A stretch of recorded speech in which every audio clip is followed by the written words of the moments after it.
பேரலை நேயர்களுக்கு வணக்கம். இன்றைய நேர்காணலில் ஊடகவியலாளர் திரு விவேகானந்தன் அவர்கள் இணைந்திருக்கிறார். அவரோடு பேசலாம். வணக்கம். வணக்கம். கடந்த முறை நம்ம கடன் பற்றி ரொம்ப விரிவாக பேசியிருந்தோம். அதில் மாநில அரசு கடன் வாங்காமல் எப்படி சர்வே ஆக முடியும் அப்படிங்கிற முக்கியமான கேள்வி வச்சு நீங்கள் பல விளக்கங்களை கொடுத்துருந்தீங்க. ஆனால் முதலமைச்சராக பதவியேற்றுட்ட விஜய் அவர்கள் தான் பேசிய முதல் பேச்சிலேயே 10 லட்சம் கோடி கடன் இருக்குது, கஜனாவை வலிச்சு எடுத்துகிட்டு போயிட்டாங்க அப்படிங்கிற விஷயத்த குறிப்பிட்டிருந்தார். அதை முன் வச்சு இப்போ தமிழ்நாடு முழுக்கவே பல்வேறு சம்பவங்கள் நடந்துட்டு இருக்கிறத பார்க்க முடியுது. ஈரோட்டை சேர்ந்த ஒரு இளைஞர் வந்து 1.25 லட்சம் ரூபாயை சிஎம் ரிலீஃப் ஃபண்டுக்கு வந்து அனுப்பிச்சி வச்சிருக்காரு. இதை தொடர்ந்து பல்வேறு சம்பவங்களும் இப்போ சிறுமியாகட்டும் பல இளைஞர்களாகட்டும் இப்படி அனுப்பி வைக்கிறாங்க அப்படிங்கிற செய்திகளாக நம்ம தொடர்ச்சியாக பார்த்துட்டே இருக்கிறோம். அதை எதிர்த்து சிஎம்ஆலே செலவு பண்ண முடியாது, நீங்கள் ஏன் அப்படி வேஸ்ட்டாக அனுப்பி வச்சிருக்கீங்க அப்படிங்கிற கருத்துக்களும் நிலவுது. இதில் இருக்கக்கூடிய உண்மை என்னன்னு பார்க்குறீங்க? ஆக்சுவலாக தமிழன் படம் பார்த்துருக்கீங்கல்ல, வழக்கறிஞர் சூர்யா எல்லாத்துலேயும் ஒரு ஒயிட் பேப்பர் எடுத்து ஒரு பெட்டிஷன் போட்டாருன்னா எல்லா ப்ராப்ளமும் சரியாயிடும். அந்த படத்தில் தான் அவர் வந்து என்ன பண்ணுவார்னா, இந்தியாவுடைய கடன் இப்போ தமிழ்நாட்டுக்கு வந்துட்டாங்க, அவர் இந்தியாவுடைய கடனையும் வந்து அடைப்பார். அவர் வந்து இந்தியாவுடைய கடனை அடைக்கிறதுக்கு வந்து என்னுடைய பங்களிப்பு அப்படின்னு சொல்லிட்டு அனுப்பி வைப்பார். அதை பார்த்துட்டு தான் வந்து இப்போ விஜய் சொல்லிட்டாரு, கஜானா காலி, கடனும் ஃபுல்லாக கடனாக இருக்குது, என்ன பண்ணுறதுனே தெரிலன்னு சொல்லிட்டாருன்னு சொல்லிட்டு விஜய் ஃபேன்ஸாக இருக்கக்கூடிய தொண்டர்கள் எல்லாரும் என்ன பண்ணுறாங்கன்னா, நிறையா பேர் வந்து நாங்களும் பணம் அனுப்புகிறோம் அப்படின்னு சொல்லிட்டு கடனை அடைக்க போகிறோம் அப்படின்னு சொல்லிட்டு எதுக்கு அனுப்புகிறாங்க அப்படின்னா, சிஎம் பப்ளிக் ரிலீஃப் ஃபண்டுக்கு அனுப்புகிறாங்க. ஒரு கடனை அடைக்கிறதுக்கு கவர்மெண்ட்டுக்கு பணம் தேவைப்படுது, மக்கள்கிட்ட கேட்கணும் அப்படின்னா அரசாங்கம் தான் அதை கேட்கணும்.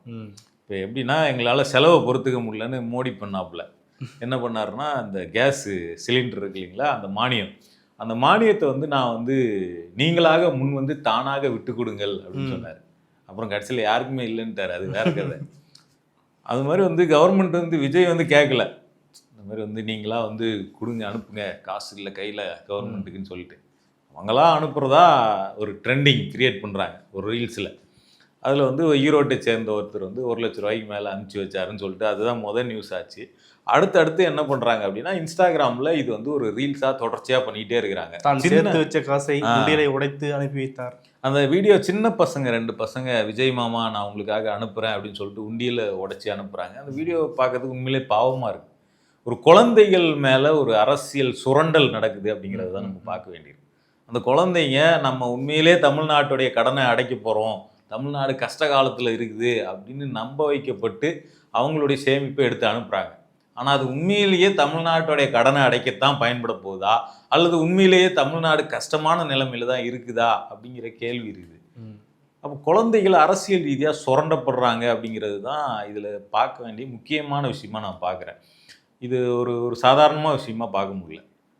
ஒரு குழந்தையினுடைய சேமிப்பு அப்படிங்கிறது அது எப்படிப்பட்டது அப்படிங்கிறது நமக்கெல்லாம் தெரியும்.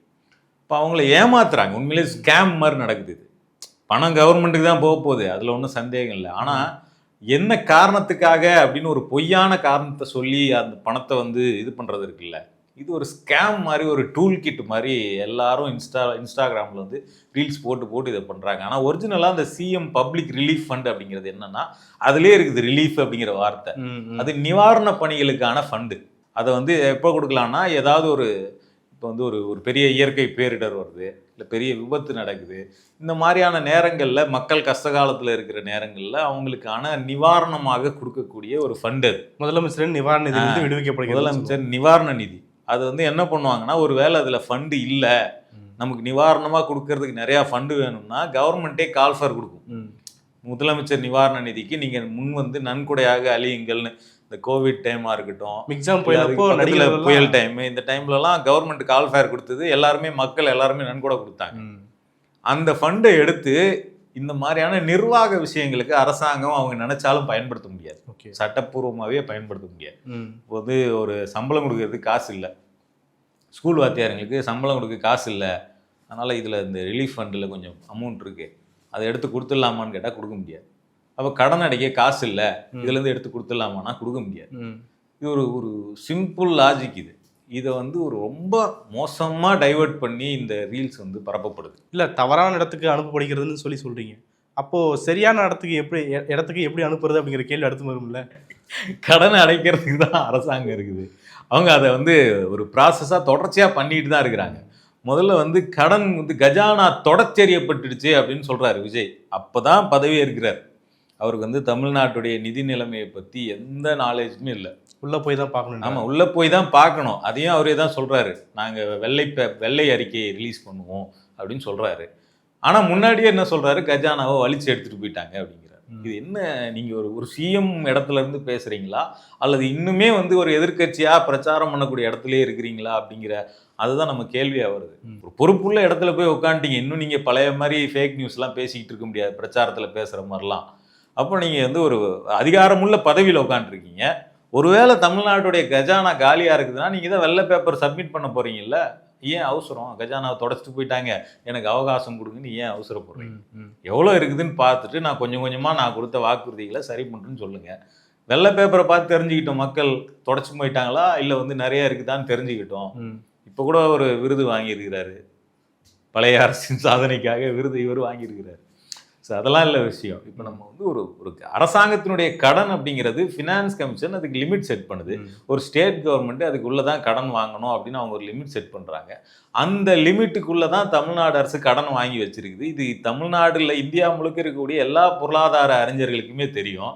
தமிழ்நாட்டை விட பல மாநிலங்கள், கிட்டத்தட்ட நம்ம அன்றைக்கே பேசணும், 14 மாநிலங்கள் நினைக்கிறேன், 14 மாநிலங்கள் தமிழ்நாட்டை விட அந்த டெப்ட் டு ஜிஎஸ்டிபி ரேஷியோங்கிறதுல தமிழ்நாட்டை விட பின்னடைவில் இருக்கிறாங்க. அப்போ தமிழ்நாடு வந்து எல்லாவற்றிலும் வந்து வேகமாக வளர்ச்சி அடைகிற மாநிலம் தன்னுடைய வளர்ச்சிக்காக தன்னுடைய மக்களினுடைய நலனுக்காக கடன் வாங்குறது அப்படிங்கிறது ரொம்ப சாதாரண விஷயம். நம்ம அதுக்கு தான் அந்த அதானியோட எக்ஸாம்பிள் அன்றைக்கி சொன்னோம். அதானிக்கு வந்து 10,000 கோடி கடன் இருக்குது, எனக்கு கடனே கிடையாது, நான் அதிகபட்சம் நான் வாங்குறது எஜுகேஷன் லோன் மட்டும்தான், அது தவிர நான் பெருசாக கடன் வாங்கினதே கிடையாது.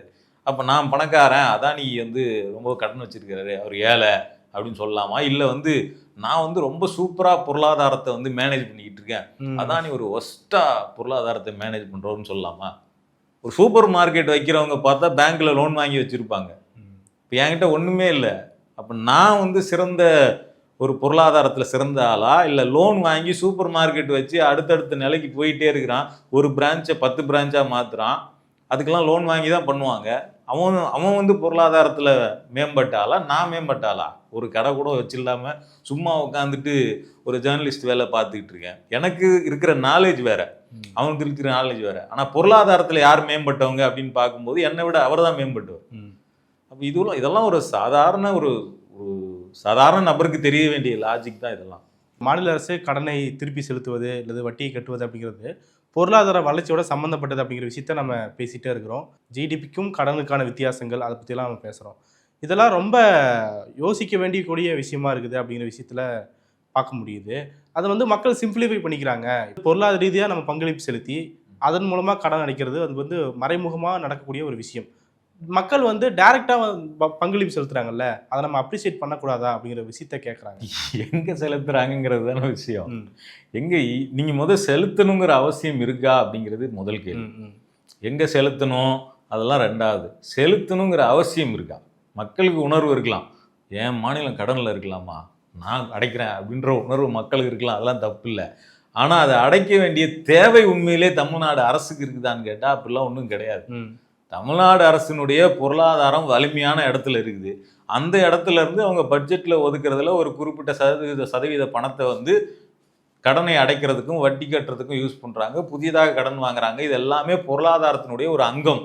இதில் வந்து மக்கள் தானாக முன் வந்து கடனை அடைக்க வேண்டிய அந்த அபாய சூழல்லாம் தமிழ்நாடுடைய எக்கனாமி இல்லை. இந்த வெள்ளை அறிக்கை வரதானே போகுது. அப்போ ஏன் முதலமைச்சர் அப்படி ஒரு பேச்சை பேசுறாரு? அதை தான் சொல்கிறேன். அவர் வந்து வெள்ளை அறிக்கையை பார்த்துட்டு பேசுங்க, தமிழ்நாட்டிலேயே முதல் முறையாக வெள்ளை அறிக்கையை இப்போ தான் ரிலீஸ் பண்ண போகிறாங்க அப்படிங்கிற அளவுக்கெல்லாம் ஃபேக் நியூஸ் வந்து பரப்பப்படுது. நமக்கு நல்லா தெரியும், பிடிஆர் வந்த உடனே வந்து முதல் காரியமாக வந்து வெள்ளை அறிக்கையை ரிலீஸ் பண்ணாங்க. திமுக ஆட்சி வந்த உடனே இதுக்கு முன்னாடி பொருளாதார நிலைமை எப்படி இருக்குது அப்படிங்கிறத ஏற்கனவே வெள்ளை அறிக்கை ரிலீஸ் பண்ணி தமிழ்நாடு அரசாங்கத்தினுடைய அந்த நிதித்துறையினுடைய வெப்சைட்டில் இப்போவும் அந்த வெள்ளை அறிக்கை இருக்குது, இப்போ கூட டவுன்லோட் பண்ணி பார்த்துக்கலாம். அதுக்கு முன்னாடி திமுக ஆட்சிக்கு வர்றதுக்கு முன்னாடி தமிழ்நாட்டினுடைய நிதிநிலை எப்படி இருந்தது அப்படிங்கிற மொத்த டீட்டெயிலும் அதில் இருக்கும். இப்போ நீங்களும் ரிலீஸ் பண்ண தான் போகிறோம், தமிழ்நாடே பார்க்க தான் போகுது. நீங்கள் சொன்னது உண்மையா இல்லையா அப்படிங்கிறதெல்லாம் நீங்கள் வெளியிடுற வெள்ளை அறிக்கையினுடைய டேட்டாக்களே பேசப்போகுது, அதில் நம்ம பார்த்துக்க வேண்டியது தான். விஜயோடைய வருகைக்கு பின்னாடி பொதுவாக பேசப்பட்டது என்னன்னா, பொதுவாக அரசியல் மேலே பார்வை இல்லாதவர்களும் அரசியல் மேலே இப்போ கவனம் செலுத்த ஆரம்பிச்சிருக்காங்க அப்படிங்கிற விஷயத்த பேசிகிட்டே இருந்தாங்க. பல பேர் ரீல்ஸாகவும் போகிறத பார்க்க முடிஞ்சது. சீரியல் பார்த்துட்டு இருந்தவங்கள செய்தியை பார்க்க வச்சுட்டாங்க அப்படிங்கிற விஷயத்த பேசிட்டு இருக்கிறாங்க. இப்போ வந்து முதலமைச்சர் ஆன பின்னாடி அவருடைய ஒவ்வொரு நகர்வுகளும் கவனிக்கப்பட்டுக்கிட்டே இருக்குது அப்படிங்கிற விஷயத்த குறிப்பிட்டு பேசிட்டே இருக்கிறாங்க. குறிப்பாக பார்க்கணும்னா அவர் வந்து லஞ்சை அவரே கொண்டு வராரு, அவர் வந்து சட்டமன்றத்துக்கு கரெக்டாக வந்து போறாரு அப்படிங்கிற விஷயங்களாகட்டும். இப்போ சட்டமன்றத்துக்கு அவர் கரெக்டாக வந்துட்டு போகிறதே வந்து ஒரு பெரிய செய்தியாக பார்க்கப்படுறது அப்படிங்கிறதே நாங்கள் எப்படி பார்க்குறதுன்னு புரியல எனக்கு. அவர் சிஎம், அவர் தலைமைச் செயலகத்துக்கு வந்து போகிறார். பதவியேற்று 10 வருஷம் ஆயிடல, இல்லை 2 வருஷம் ஆயிடல, ஒரு 5 நாள் 6 நாள் கூட ஆகலை. ஒரு 5 நாள் கண்டினியூஸாக அவர் வந்ததே ஒரு பெரிய சாதனையாக பார்க்கப்படுதுன்னா இது நம்ம எப்படி இல்ல புரிஞ்சுக்கல? விஜயோடைய வருகையால தான் ஏன்னா அவர் பிரச்சாரத்துக்கே டெய்லி வரல. பிரச்சாரத்துக்கு டெய்லி வராத ஒரு ஆள் தலைமைச் செயலகத்துக்கு டெய்லி வராரா, அதுவும் டைமுக்கு வராரா அப்படிங்கிற ஒரு ஆச்சரியம் மக்கள்கிட்ட, வேற ஒன்றும் இல்லை. அடுத்து பார்க்கும்போது இப்போ சமீபத்தில் வந்த செய்தி என்னன்னா முதலமைச்சர் கான்வாய் போகும்போது பொதுவாக போக்குவரத்து அடைக்கப்படும். இப்போ வந்து அப்படியெல்லாம் பண்ணக்கூடாதுன்னு முதலமைச்சர் உத்தரவிட்டிருக்காரு. அவர் ஒரு லேனில் போவார், பொதுமக்கள் வந்து இன்னொரு லேனில் போவாங்க அப்படிங்கிற விஷயத்த வந்து எல்லாரும் பொதுவாக பதிவிடுறதா பார்க்க முடியுது. அதில் என்ன உண்மையான விஷயம்னு பார்க்குறீங்க? ஆக்சுவலாக இது ஒன்று மட்டும் இல்லை. நீங்கள் இப்போ நம்ம வந்து இப்போ எல்லாரும் அரசியலை பார்க்குறாங்க அப்படின்னு சொல்கிறீங்களா, அது உண்மைதான். நீங்கள் சீஃப் மினிஸ்டர் ஆஃப் தமிழ்நாடுங்கிற பேஜ் இருக்கு இல்லைங்களா, அந்த அக்கௌண்ட்டில் முன்னாடி திமுக ஆட்சியில் இருந்த வரைக்கும் அதுக்கு எவ்வளோ வியூவர்ஷிப் இருந்தது, இப்போ கடந்த ஒரு 5-6 நாளாக எவ்வளோ அதில் வரக்கூடிய அறிக்கைகளுக்கெல்லாம் எவ்வளோ வியூஸ், கமெண்ட்ஸ், லைக்ஸ் எல்லாம் வருது அப்படின்னு பார்த்தாலே அந்த டிஃப்ரென்ஸை புரிஞ்சிக்க முடியும். உண்மையிலேயே எல்லாரும் அரசியலை தமிழ்நாட்டில் நிறைய பேர் கவனிக்க ஆரம்பிச்சிருக்கிறாங்க. அது ஒரு நல்ல விஷயம்தான். ஆனால் அதில் என்ன பிரச்சனை அப்படின்னா, இது எல்லாரும் பார்க்கறதுங்கிற இடத்துல என்ன மாதிரியான செய்திகள் வந்து பரப்பப்படுது, அந்த ஆடியன்ஸ் என்னவாக அவங்களுக்கு கண்டென்ட் கொடுக்கப்படுது அப்படிங்கிறது இருக்குல்ல, அதுதான் வந்து ஒரு அபாயகரமான விஷயமா நான் பார்க்குறேன். ஏன்னா இந்த ஒரு 5-6 நாட்களில் மட்டும் அவ்வளவு நரேட்டிவ் பில்டிங் அப்படிங்கிறது நடந்துக்கிட்டே இருக்கு. விஜய் வந்து ஆட்சிக்கு வந்திருக்கிறாரு, ஒரு 6 நாள் ஆக போகுது. இந்த பீரியடில் வந்து பார்த்தோம்னா இன்னும் வந்து அமைச்சர்களுக்கு இலாக்கா கொடுக்கப்படல, சரிங்களா? அப்போ ஒரு ஒரு நிர்வாகத்தில் யார் யார் என்னென்ன அமைச்சர்னே இல்லாமல் எல்லா அமைச்சகங்களும் இலாக்கா இல்லாமல் அதுக்கு துறை அமைச்சர்கள் இல்லாமல் இயங்கிக்கிட்டு இருக்கு.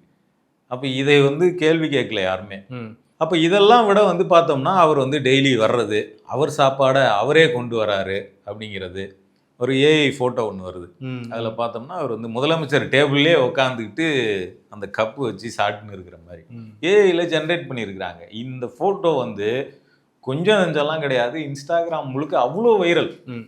இதுக்கெல்லாம் 20,000 லைக்ஸு 30,000 லைக்ஸுன்னு சொல்லிட்டு ஒவ்வொருத்தரும் ஒவ்வொரு மியூசிக்கு போட்டு, ஒருத்தர் பார்த்தா நம்மை போல நெஞ்சம் கொண்டன்னு சொல்லிட்டு ஒவ்வொருத்தவங்க ஒவ்வொரு மியூசிக்கை போட்டு சென்டிமெண்ட்டாக ஒருத்தவங்க இப்படி பரவிட்டே இருக்குது. இதே மாதிரி வந்து எக்கச்சக்க ஃபேக் நரேட்டிவ்ஸ். இப்போ வந்து ஏற்கனவே இருக்கக்கூடிய விஷயங்கள் இருக்குல்ல, ஏற்கனவே நார்மல் ப்ரோட்டோக்காலாக இருக்கிற விஷயங்கள் எல்லாத்தையுமே இவர் வந்து தான் ஒரு 5 நாள்ல எல்லாத்தையும் மாற்றிட்டார் அப்படிங்கிற மாதிரி, ஒரு நாள் முதல்வர் மாதிரி எல்லாத்தையும் மாற்றிட்டாருங்கிற மாதிரி பண்ணுறாங்க. அதில் ரொம்ப முக்கியமான ஸ்டண்ட் எதுன்னா இந்த free coaching centre. Competitive exam எழுதுகிறவங்களுக்கு வந்து யூபிஎஸ்சி, டிஎன்பிஎஸ்சி எழுதுகிறவங்க, நீட் எக்ஸாமு, இந்த மாதிரியான எக்ஸாம்ஸுக்கு வந்து ஃப்ரீ கோச்சிங் சென்டரை வந்து விஜய் அறிவிச்சிருக்கிறார் அப்படின்னு சொல்லிட்டு, இது வந்து தமிழ்நாடு மட்டும் கிடையாது, இந்தியா முழுக்க, கேரளா முழுக்க பரவி இருக்குது. நார்த் இந்தியாவில் பல இடங்களில் பல இன்ஃப்ளூயன்சர்ஸ் வந்து இதை பரப்பியிருக்கிறாங்க. ஓகே, ஃப்ரீ கோச்சிங் சென்டர் வந்த உடனே பிக் மூவ் அப்படின்னு தான் டைட்டில் எடுத்த உடனே. இது மாதிரி ஒன்று நடந்ததே இல்லை இந்தியாவில்னு. ஆனால் இது உண்மை என்னன்னா, அது ஏற்கனவே இருக்கக்கூடிய ஒரு திட்டம் தான். ஃப்ரீ கோச்சிங்கிறதெல்லாம் தமிழ்நாட்டில் நிறைய திட்டங்கள் இருக்குது. நான் முதல்வனில் உங்களுக்கு வந்து எல்லாத்தையுமே ஃப்ரீயாக படிக்க முடியும். அவங்க ஃப்ரீயாக படிக்கிறது மட்டும் இல்லை, நீங்கள் படிக்கிறதுக்கு நீங்கள் யூபிஎஸ்சியில் ப்ரிலிம்ஸ் எழுதுறீங்கன்னா உங்களுக்கு உதவித்தொகை இருக்குது, மெயின்ஸ் எழுதுறீங்கன்னா அதுக்கு தனியான உதவித்தொகை இருக்குது, மெயின்ஸ் முடிச்சுட்டு இன்டர்வியூக்கு போகிறீங்கன்னா அதுக்கு தனியான உதவித்தொகை இருக்குது. அந்த உதவித்தொகையை வச்சுக்கிட்டு நீங்கள் கவர்மெண்ட்லேயும் கோச்சிங் எடுத்துக்கலாம், ப்ரைவேட்லேயும் போயும் கோச்சிங் எடுத்துக்கலாம். இதெல்லாம் ஆல்ரெடி இருக்கக்கூடிய விஷயங்கள் தான். அந்த ஒரு அரசாணை வந்தது, அந்த அரசாணையும் விஜய் ஃபோட்டோவையும் பக்கத்தில் போட்டே இதை பரப்புகிறாங்க. அந்த அரசாணையில் கிளியராக போட்டிருக்கு கலைஞர் நூற்றாண்டு திட்டம்னு பேர் ஆரம்பிக்குது. ரைட். ஆனால் இது வந்து விஜய் கொண்டு வந்திருக்கிறார். விஜய் ஏன் கலைஞர் பேரில் கொண்டு வராரு? அப்போ இந்த மாதிரி பல விஷயங்கள், இதில் ஒன்று தான் நீங்கள் சொன்னது, இது ஒன்று. அதே மாதிரி முதல் பெண் அமைச்சர் தமிழ்நாட்டில் இது வரைக்கும் பெண் அமைச்சராகவே இப்போ தான் வந்திருக்கிறாங்க அப்படின்னு நம்ம அடிப்படையில் நம்ம கேட்க வேண்டிய கேள்வி என்னென்னா, 10 பேர் அமைச்சர் அறிவிச்சிருக்கீங்க, நான் வந்தால் பெண்களுக்கு எல்லாமே நடந்துடும், பெண்கள் தான் பெண்கள் தான் பெண்கள் தான் மூச்சுக்கு 300 முறை பிரச்சாரம் பண்ணீங்க. 33% இருக்கணுமா இல்லையா? 10 பேரில் 3 பெண்கள் இருந்திருக்கணும், இல்லை 4 பெண்கள் இருந்திருக்கணும். ஒரே ஒரு பெண் அமைச்சர் தான் இருக்கிறாங்க. இப்போ இது வந்து கேள்விக்குறியாவில். ஆனால் என்ன ஆகுதுன்னா, முதல் பெண் அமைச்சரே தமிழ்நாட்டில் இப்போ தான் வந்திருக்கிறாங்க. அப்போ இதுக்கு அதை முன்னாடி மறைக்கிறதுக்காக தான் இது பரப்பப்படும்னு எடுத்துக்கலாமா? இப்போ நீங்கள் கொஸ்டின் வரும்ல, 33% இடஒதுக்கீடு வேணும்னு சொல்லிட்டு சட்டமே பாஸ் ஆயிடுச்சு. அப்போ நீங்கள் வந்து நீங்கள் வந்து பெண்களுக்கு எல்லாமே நான் தான் செய்ய போகிறேன், சிங்கப்பெண் சிறப்பு படை எல்லாத்தையும் பெண்களுக்காக எல்லாமே பண்ணுறேன்னு சொல்லிட்டு பெண் அமைச்சர் 10 பேர் அமைச்சராக பதவி ஏற்கிறீங்க, அதில் ஒரே ஒரு பெண் தான் இருக்கிறாங்க. அதை நம்ம எப்படி பார்க்குறது? பெண் அமைச்சரில் முக்கியமான சொல்லாமல் விட்டோம். இப்போ தான் அந்த அமைச்சர்லாம் பதவி விட்டு போனாங்க. கீதா ஜீவன் அமைச்சராக இருந்தாங்க, கயல்விழி செல்வராஜ் அமைச்சராக இருந்தாங்க. இப்போ இவங்கெல்லாம் பெண்ணாக இவங்க பார்க்கலையா என்னன்னு தெரியல. அதே மாதிரி ஏடிஎம்கே பீரியடில் ஜெயலலிதா இருந்தப்போ நிறைய பெண் அமைச்சர்கள் இருக்கிறாங்க, வளர்மதி இருக்காங்க. ஒரு முதலமைச்சராக இருக்கக்கூடிய ஜெயலலிதாவும் அமைச்சரில் ஒருத்தவங்க தான். அப்போ இத்தனை வருஷமாக ஒரு பெண்ணை முதலமைச்சராக வச்சுக்கிட்டு இருந்த ஸ்டேட்டில் போயிட்டு வந்துட்டு முதல் பெண் அமைச்சர்னு கதை விடுறாங்க. ஸோ இப்படி இதெல்லாமே வந்து பார்த்தோம்னா, நம்ம பதிலளிக்கக்கூடிய இந்த ஸ்பேஸ் இருக்குல்ல, நம்ம ஒரு 30 நிமிஷம் அல்லது 25 நிமிஷம்னு சொல்லிட்டு ஒரு அரை மணி நேரம் வீடியோ பேசுகிறோம். நம்ம பதிலளிக்கக்கூடிய இந்த ஸ்பேஸை தாண்டி தான் அவங்க இது வந்து ஒரு லட்சக்கணக்கான கோடிக்கணக்கான மக்கள்கிட்ட, அதாவது அன்றாடம் அரசியலே பார்க்காதவங்களும் அரசியல் பார்க்குறாங்கன்னு சொல்லி சொல்கிறாங்கல்ல, அந்த அன்றாடம் அரசியலே பார்க்காத இளைஞர்கள் இந்த மாதிரியான அரசியல் செய்திகள் மூலம் அவங்களுக்கு ஃபீட் பண்ணிக்கிட்டே இருக்கிறாங்க தொடர்ச்சியாக. இது வந்து ஒரு ஒரு ஒரு ஆர்கனைஸ்டு கேம்பெயினாக இல்லாமல் இந்த நரேட்டிவ் பில்டிங்கிறது நடக்கிறதுக்கான வாய்ப்பே கிடையாது. ஆட்சிக்கு வரதுக்கு முன்னாடி எதிர்கட்சியாக அவர் பிரச்சாரம் பண்ணுறாரு, அப்போ இந்த நேரட்டிவ் பில்டிங் எல்லாம் அவருக்கு கை கொடுக்குன்னு பார்ப்போம். இப்போ வந்து ஆட்சிக்கு வந்துட்டாரு, இனிமேலும் அது வந்து அவருக்கு தேவைப்படுதுன்னு நினைக்கிறீங்க? அதுதான், நீங்கள் வந்து நீங்கள் ஆட்சிக்கு வந்தீங்கன்னா நான் மாற்றம்னு சொல்லி வரேன், நான் ஏதோ ஒன்று மாற்றமாக கொண்டு வந்திருக்கணும், இல்லை எனக்கு ஏதாவது ஒரு பிளான் இருக்கணும். அவருடைய தேர்தல் அறிக்கையிலே மாற்றம்னு சொல்கிறதுக்கு எந்த பிளானுமே அவர்கிட்ட இல்லை. அவர் என்ன சொன்னார், இவங்களாம் 2000 ரூபா கொடுக்குறேன்னு சொன்னாங்க, அவர் 2500 ரூபா தரேன்னு சொன்னார். இவங்க 100 யூனிட் ஃப்ரீ ஆல்ரெடி கொடுத்துட்ருக்காங்க, நான் 200 யூனிட் தரேன்னு சொன்னார். அப்புறம் வந்து என்னது, இந்த ஏற்கனவே இருக்கக்கூடிய எல்லா ஸ்கீம்ஸ்லேயும் எக்ஸ்ட்ரா கொஞ்சம் ஆட் ஆன் பண்ணிக்கிட்டாரு. இதோட வந்து நான் தாய் மாமன் சீர் தரேன், அண்ணன் வீட்டு சீர் தரேன் அப்படின்னு சொல்லிட்டு இது எல்லாமே வந்து ஏற்கனவே சமூகத்தில் தமிழ்நாட்டில் இருந்து நீக்கப்பட்டு இந்த மாதிரி இருக்கக்கூடிய திட்டங்கள் தான். புதுசாக இவர் எந்த ஒரு மாற்றத்துக்காக நான் இதை பண்ண போகிறேன். பலரும் என்ன குறிப்பிட்றாங்கன்னா, ஏஐசிடி உருவாக்கப்படும், ஏஐக்காக பல்கலைக்கழகங்கள் உருவாக்கப்படும் சொல்லி அறிவிச்சிருந்தாரு. அதெல்லாம் தொழில்நுட்ப மாற்றத்தில் தானாக நடக்கிறதுங்க. அதெல்லாம் ஏஐ யூனிவர்சிட்டிங்கிறதெல்லாம் வேறு சில ஸ்டேட்ஸில் இப்போவே இருக்குது. அது வந்து விஜய் வந்து இப்போ தான் இவர் வந்து ஃபஸ்ட்டு கிரியேட் பண்ணி அது ஒரு தொழில்நுட்ப புரட்சி அப்படின்லாம் கிடையாது. ஆல்ரெடி தமிழ்நாடுலாம் வந்து தொழில்நுட்ப புரட்சி நடந்துக்கிட்டு இருக்க மாநிலம் தான். அதில் வந்து இவர் வந்து ஒன்று கிரியேட் பண்ணி அது மூலமாக தான் நடக்குங்கிற மாதிரியான பெரிய மாற்றங்கள்லாம் ஒன்றும் இல்லை. ஆல்ரெடி மும்பையில் இருக்குதுன்னு நினைக்கிறேன் ஏஐ யூனிவர்சிட்டி. நம்ம சென்னையிலே ஒரு நாலேஜ் சிட்டின்னு ஒன்று உருவாக்கிட்டு இருக்காங்க. அதுதான், இது எல்லாமே வந்து தொழில்நுட்ப மாற்றத்தில் வந்து தானாக நடக்கக்கூடிய விஷயங்கள் தான். இதுக்காக நான் ஆட்சிக்கு வரணும் அப்படின்னு சொல்கிற அளவுக்குலாம் அந்த வாக்குறுதிங்கிறது அவ்வளோ ஒர்த்து இல்லை. அது வந்து இவர் இல்லைனாலும் அது நடக்கும். நீங்கள் அடிப்படையாக மாற்றங்கள், இந்தந்த மாற்றங்களை நான் செய்ய போகிறேன் அப்படின்னு உங்களுடைய வாக்குறுதிகளில் சமூகத்தை மாற்றக்கூடிய அதிரடியான மாற்றங்கள்னு எந்த வாக்குறுதியும் உங்களுக்கு கொடுக்கல. அப்போ நீங்கள் சிங்கப்பெண் அதிரடிப்படைன்னு ஒன்று ஆரம்பிச்சிருக்கீங்க. ஏற்கனவே மகளிர் பாதுகாப்புக்காக நிறைய பிரிவு இருக்குது. அதே மாதிரி போதைப் பொருள் தடுப்புக்கு ஏற்கனவே நிறைய பிரிவு இருக்குது. அதோட 10ஓட 11 இதுவும் இருக்க போகுது. அதை தாண்டி இதுக்கு ஒரு ஸ்பெஷல் கேரக்டர் என்ன இருக்குது அப்படிங்கிறதெல்லாம் அவங்க சொல்லலை. அது அந்த இதிலலாம் செய்ய முடியாததில் இதை என்ன செய்ய போகுது அப்படிங்கிறதெல்லாம் பெருசாக அவங்க வந்து கன்வே பண்ணலை. அப்போ இந்த மாதிரியான திட்டங்கள் அல்லது எதுவுமே எனக்கு ஒரு பெரிய விஷன் இல்லைன்னா என்ன தேவைப்படும்னா, நான் பண்ணுற ஒவ்வொரு இதுவுமே அடிச்சாம்பறா ஃபஸ்ட்டு பால்லே சிக்ஸர்னு இந்த முதல்வன் படத்தில் வந்து காட்டுவாங்க இல்லைங்களா, ஒரு நாள் முதலமைச்சர். ஒரு ஃபோன் வரும், ஒரு இந்த மாதிரி ரவுடி பசங்களாம் என்னை வந்து இது பண்ணுறாங்க, அதுவும் வந்து இதில் இருக்கக்கூடிய குப்பத்தில் இருக்கக்கூடிய ரவுடி பசங்கள்லாம். ஸோ வந்து ரொம்ப தொந்தரவு பண்ணுறாங்க, எங்களால் ஒன்றும் முடியலன்னு சொல்லிட்டு ஃபோன் வரும். அந்த ஸ்டேஷனில் இருக்கக்கூடிய இன்ஸ்பெக்டருக்கு ஃபோன் அடிச்சிருந்தா அவன் போய் நேரம் எல்லாரையும் அரெஸ்ட் பண்ணியிருப்பான். ஆனால் அதெல்லாம் பண்ண மாட்டார். நானே நேரடியாக போவேன், அவங்களோட இறங்கி பஸ்ஸு மேலாம் ஏறி ஃபைட் பண்ணுவேன்னு சொல்லிட்டு ஒரு நாள் முதலமைச்சரே நேரடியாக ஃபைட் பண்ணுவார். ஒரு நாள் பாதி நாள் கழிச்சு. தமிழ்நாட்டில் 6 கோடி பெண்கள் இருக்காங்க. 6 கோடி பேர்ல இந்த மாதிரி பாதிப்புக்கு டெய்லி பாதிப்புக்குள்ளாகிறவங்கிறவங்க பல ஆயிரக்கணக்கான பெண்கள் இருப்பாங்க. எத்தனை ஆயிரம் இடத்துல போய் முதலமைச்சர் ஃபைட் பண்ணுவாருன்னு நமக்கு தெரியல.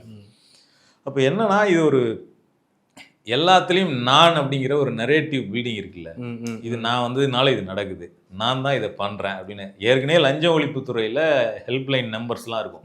ஏதாவது ஒரு அதிகாரிகள் வந்து தப்பு பண்ணாங்க, லஞ்சம் வாங்குறாங்க அப்படின்னா நீங்கள் இப்போ இருக்கிற சிஸ்டம்குள்ளேயே நீங்கள் வந்து கம்ப்ளைண்ட் பண்ணுறதுக்கான ஆல்ரெடி ஹெல்ப்லைன் நம்பர்ஸ்லாம் இருக்குது. அந்த மாதிரி சில நம்பர்ஸை போட்டு விஜய் வந்த உடனே இனிமேல் லஞ்சம் வாங்கினா இந்த நம்பருக்கு வந்து ஃபோன் பண்ணலாம். சிஎம் ஹெல்ப்லைனு முதல்வரின் முகவரி அந்த வெப்சைட்டை இவர் தான் உருவாக்கணும் தான் நேற்று போட்டிருந்தாங்க. ஆல்ரெடி வந்து உங்கள் தொகுதியில் ஸ்டாலின் அப்படின்னு ஆரம்பித்து அது முதல்வரின் முகவரியாக மாறி பல விஷயங்கள் வந்து ஆல்ரெடி பொதுமக்களுக்கு என்னென்ன சிக்கல்லாம் இருக்கோ அதை களைவதற்கான பல விஷயங்கள் ஆல்ரெடி ப்ரோட்டோகால்ஸில் இருக்குது, ஆல்ரெடி நிறைய இருக்குது. அதுக்காக அதை எல்லாத்தையுமே எடுத்து ஒவ்வொன்றுத்துக்கும் வந்து ஒரு ஏஐயில் கொடுத்து ஒரு போஸ்டர் மட்டும் கிரியேட் பண்ணிக்க வேண்டியது, அதை இன்ஸ்டாகிராமில் ஸ்டோரியாக வச்சு ஒரு மியூசிக்கை போட்டுக்க வேண்டியது பின்னாடி. இது மூலமாக இது வந்து ஒரு நம்ம கற்பனைக்கு எட்டாத அளவுக்கு பரப்பப்படுது. தமிழ்நாட்டின் முதல் அமைச்சர் கீர்த்தனா அப்படின்னு நம்பக்கூடிய மக்கள் இன்னைக்கு தமிழ்நாட்டில் நீங்கள் இந்த தெருவுக்கு வெளியில் போய் விசாரிச்சிங்கன்னா எக்கச்சக்க பேர் இருப்பாங்க.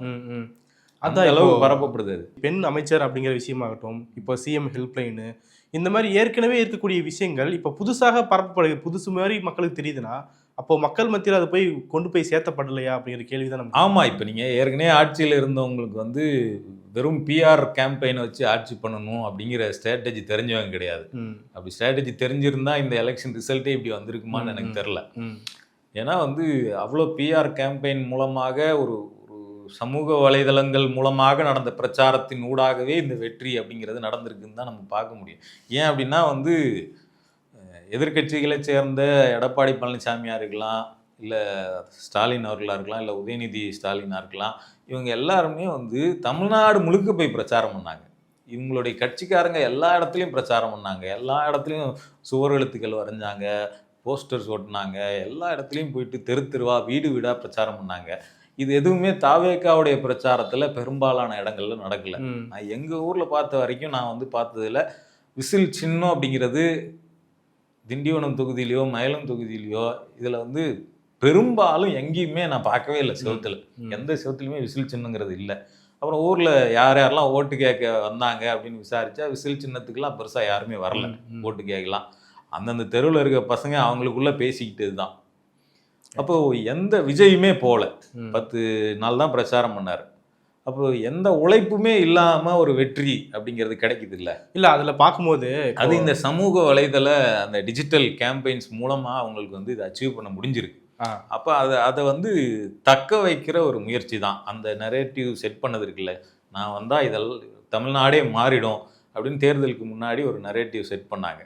உழைப்பே இல்லாமல் ஒரு டிஜிட்டல் கேம்பெயின் மூலமாக மட்டுமே செட் பண்ணப்பட்ட அந்த நரேட்டிவ்னுடைய தொடர்ச்சி தான் இப்போ நடந்துக்கிட்டு இருக்கக்கூடிய இது. அதில் தான் பலரும் என்ன பார்வை முன்வைக்கிறாங்கன்னா, இப்போ நீங்கள் சொல்கிறீங்களே உழைப்பே இல்லாமல் வந்த வெற்றின்னு சொல்லி, அதில் வந்துட்டு பழைய கட்சிகள் வந்து ட்ரெடிஷ்னல் வேவையே பின்பற்றிட்டு இருந்தாங்க. இப்போ சோரவையும் வளையிறது, door to door election campaign பண்ணுறதுன்னு சொல்லி அதெல்லாம் தாண்டிட்டார் விஜய். அதில் வந்து புதுமையாக வந்துட்டு எலெக்ஷன் கேம்பெயின் வந்து மேற்கொண்டிருக்கிறாரு. அதை வந்து திராவிட கட்சிகள் பாரம்பரிய கட்சிகளால் பண்ண முடியல, அதனால தான் அவங்களோட தோல்வி அடைஞ்சாங்க அப்படிங்கிற விஷயம் பார்க்கப்படுது இல்லையா? எப்படி புரிஞ்சுக்கலாம்? ஆக்சுவலாக ட்ரெடிஷ்னல் மெத்தடை தாண்டி நீங்கள் ஒன்று பண்ணீங்க அப்படின்னு சொல்கிறீங்கல்ல, அதை வந்து அது அக்செப்டபிளான விஷயம் கிடையாது. நீங்கள் ட்ரெடிஷ்னல் மெத்தடை மொத்தமாக விட்டுட்டு வேற ஒன்று பண்ணணும்னா சொல்லுங்கள். ட்ரெடிஷ்னல் மெத்தடுங்கிறது தான் மக்களை நேரடியாக சந்திக்கிற வழி. நீங்கள் நேரடியாக வீட்டுக்கு போகணும், மக்கள் உங்ககிட்ட பேசுவாங்க, நீங்கள் மக்கள்கிட்ட பேசணும். இதுதான் வந்து வாக்களிக்கிறதுல இருக்கக்கூடிய முக்கியமான ஜனநாயக விஷயம் அப்படிங்கிறதே, மக்களை நேரடியாக சந்தித்தல் அப்படிங்கிறது தான். அப்போ அது இல்லாத நீங்கள் வந்து ஒரு எல்லாருமே லைக் போடக்கூடிய இடம், எல்லாரும் கமெண்ட் போடக்கூடிய இடம், எல்லாரும் ஷேர் பண்ணக்கூடிய இடங்கிறதுல அதில் போய் கொண்டு போய் ரீச் பண்ணதை வந்து நீங்கள் வந்து பெரிய அதை ஒரு சாதனையாக பார்க்குற மனநிலையே ரொம்ப தப்பானது. ஆனால் வெளியே பார்க்கும்போது ட்ரெடிஷ்னல் கன்வென்ஷனல் அப்படின்னு சொல்கிறோம்ல, இந்த மெத்தடாலஜி தான் வந்து மக்களோடு நேரடியாக கனெக்ட் பண்ணுற மெத்தடாலஜி. மக்கள் அவங்களுடைய குறையை வந்து நேரடியாக அவங்க வந்து அதனால தான் அந்த இடத்துல சொல்ல முடியும். ஒரு இடத்துல போனால் இந்த மாதிரி திமுக வேட்பாளருக்கு மக்கள் எதிர்ப்பு தெரிவித்தாங்க, அதிமுக வேட்பாளருக்கு மக்கள் எதிர்ப்பு தெரிவித்தாங்க, இந்த ஊருக்குள்ளே பிரச்சாரம் பண்ண வர வேண்டாம் அப்படின்லாம் சொன்னாங்க அப்படின்லாம் நியூஸில் பார்ப்போம். அப்போ அந்த வேட்பாளரோ இல்லை அந்த கட்சிக்காரங்களோ அந்த இடத்துல மக்களோட பேச்சுவார்த்தை நடத்துவாங்க. ம். அப்போ இதெல்லாம் இந்த பிரச்சனைலாம் தாண்டி அந்த ஊருக்குள்ளே போய் பிரச்சாரம் பண்ணுவாங்க. இதெல்லாம் தான் வந்து மக்களோடு உரையாடக்கூடிய ஜனநாயகமான ஸ்பேஸ் தான். ம். அதை வந்து ட்ரெடிஷ்னல் கன்வென்ஷனல் அப்படின்னு சொல்லி இது ஒரு பழமையான முறைன்னு பழமைவாத முறைக்குள்ளே தள்ளுறது அப்படிங்கிறதே ரொம்ப அபத்தமானது. ம். நீங்கள் டிஜிட்டல் ஸ்பேஸை யூஸ் பண்ணிக்கிங்க, ஆனால் ட்ரெடிஷ்னலான இடத்துக்குள்ளே நீங்கள் வரலன்னா நீங்கள் ஜனநாயகத்தையே விரும்பலைன்னு அர்த்தம். ம். ம். ம். டிஜிட்டலான ஸ்பேஸுங்கிறது வந்து அதுக்குள்ளே என்னென்னா ஒரு ஒரு ஒரு ஃபோட்டோ இப்போ வருது முதல் பெண் அமைச்சர்னு, அதில் 20,000 லைக்ஸ் இருக்குது. அதை பார்க்கக்கூடிய ஒருத்தன் இருக்கான்ல, 20,000 பேர் லைக் பண்ணியிருக்கிறான், இத்தனை பேர் கமெண்ட் பண்ணியிருக்கான், அப்போ இது உண்மையாக தான் இருக்கும் போல அப்படின்னு ஒரு ஒரு விர்ச்சுவல் வேர்ல்டு அது. அது நம்ம அதுக்குள்ளே வந்து எது பெரும்பான்மையோ அது சரியாக இருக்குமோ அப்படின்னு நம்ம வந்து ஒரு சாதாரண பார்வையாளரை நம்ப வைக்கக்கூடிய ஒரு அபத்தம் வந்து அதில் இருக்குது. நீங்கள் ஒவ்வொரு தனி மனிதனையும் நேரடியாக சந்திக்கும் போது இந்த மேஜிக்கெல்லாம் பண்ண முடியாது. ஸோ அதனால் இது ஒரு பழமைவாதம், இது ஒரு புதுமைவாதங்கிறதெல்லாம் வந்து அது அந்த வாதமே ஏற்றுக்கொள்ள முடியும். இன்னொரு டிஜிட்டல் ஸ்பேஸில் வந்து இப்போ நீங்கள் அந்த முதல் பெண் அமைச்சர் அப்படிங்கிற விஷயத்த தொடர்ந்து ஒரு 3 முறை நீங்கள் லைக் பண்ணிட்டாவே திரும்ப தானாக அது வர ஆரம்பிச்சு. ஆமாம், இப்போ அது டிஜிட்டல் ஸ்பேஸுக்குள்ளே நீங்கள் பண்ணுற கேம்பெயினோட ஸ்ட்ரென்த் என்னங்கிறத அந்த சம்மந்தப்பட்ட பிளாட்ஃபார்மினுடைய அல்காரிதம் முடிவு பண்ணும். அடுத்ததான் நீங்கள் உங்கள் எவ்வளோ டீம் ஸ்ட்ரென்த் வச்சுருக்கீங்க, உங்கள்கிட்ட எவ்வளோ பணம் இருக்குது அப்படிங்கிறது முடிவு பண்ணும். அப்போ இதெல்லாம் தாண்டி உங்களுக்கு ஒரு பாப்புலாரிட்டி இருக்குது. நீங்கள் ஒரு ஹீரோவாக இருந்திருக்கீங்க, ஒரு சூப்பர் ஸ்டார் ரேஞ்சுக்கு இருந்திருக்கிறீங்க.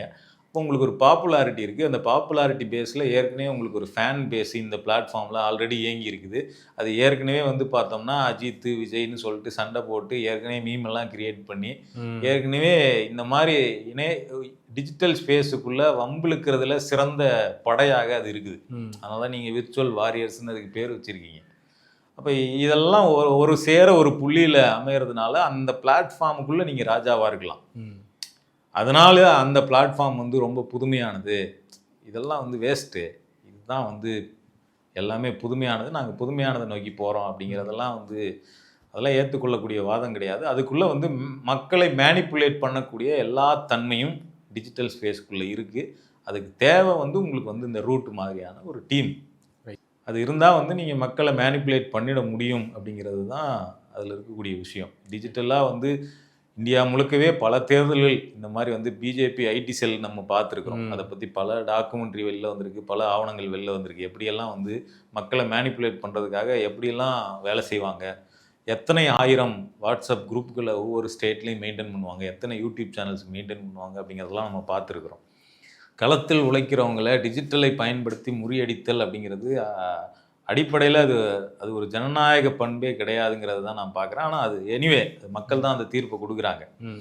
அந்த இடத்துலேருந்து நம்ம அதை ஜனநாயகத்துக்கு மாறானதுன்னு சொல்ல முடியாது. ஆனால் இதை விட இதுதான் புதுமையானதுன்னு சொல்கிறாங்கல்ல, அந்த புதுமையில் பல அபாயங்கள் ஒளிஞ்சிருக்குது. அதில் மேனிப்புலேட் பண்ணுறது ஈஸி அப்படிங்கிறத நம்ம புரிஞ்சிக்க முடியும். ஒரு எக்ஸாம்பிளுக்கு சொல்கிறேன், இதை வந்து ஒரு மீடியாவே பண்ணாங்க.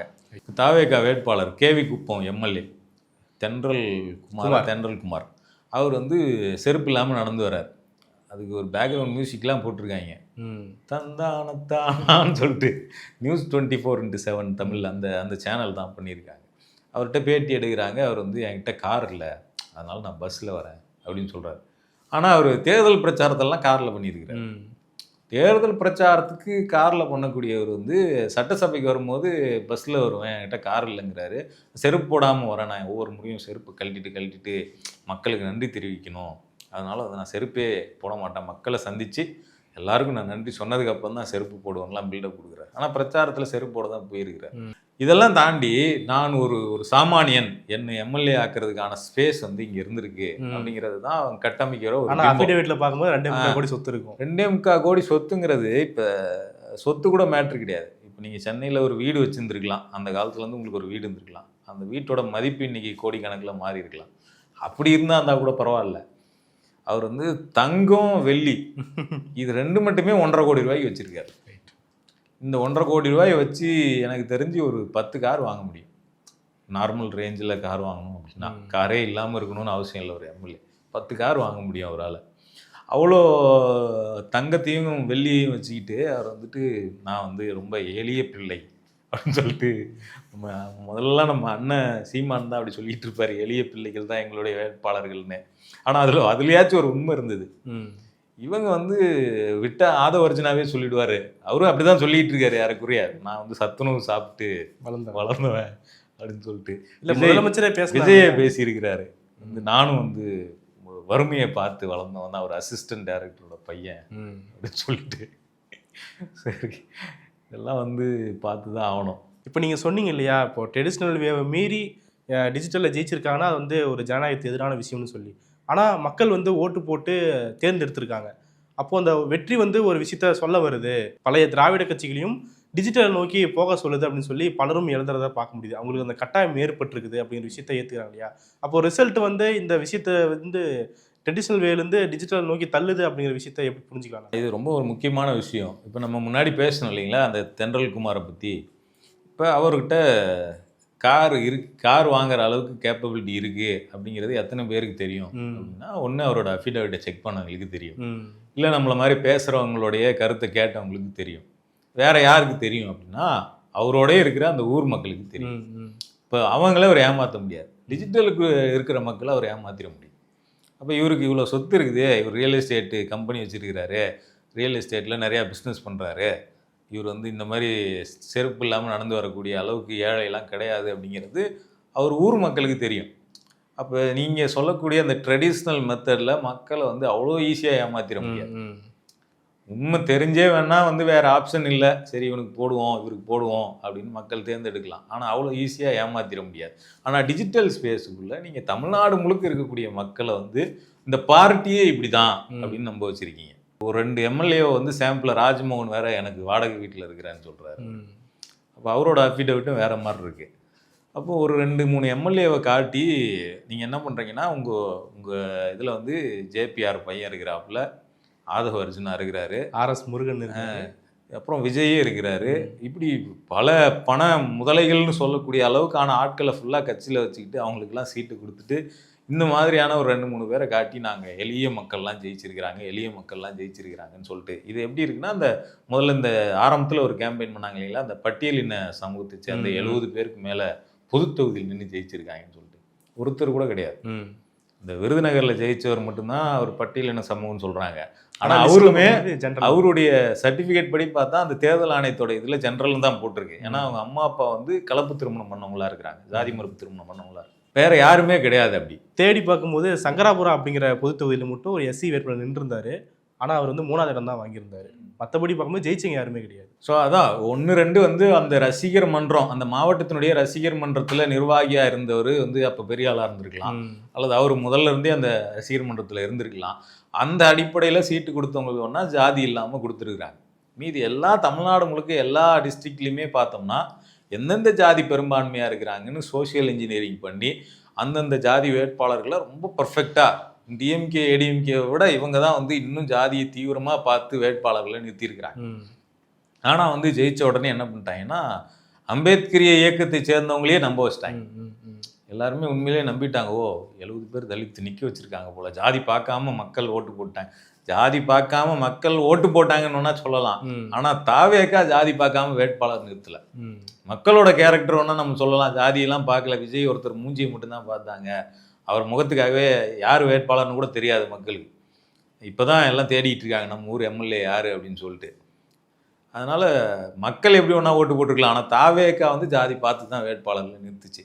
ஆனால் இது எல்லாமே இந்த டிஜிட்டல் ஃபேஸுக்குள்ளே என்ன பண்ணுதுன்னா மேனிப்புலேட் பண்ணப்படுது. அப்போ உண்மைக்கு மாறான ஒன்றை வந்து மேனிப்புலேட் பண்ணுறதுக்கு உட்காந்து ஒரு சிஸ்டம் இருந்தால் போதும் அப்படிங்கிறது போதுமானதாக இருக்குது. அதுக்கு வந்து ரூட் மாதிரியான ஒரு டீம், அவங்க கொடுக்குற டூல்கிட்ட வந்து ஒரு 10,000 பேர் ஒரே நேரத்தில் எக்ஸிக்யூட் பண்ணாங்கன்னா அந்த கேம்பெயினோட ரீச் வந்து கற்பனைக்கு எட்ட முடியாததாக இருக்குது.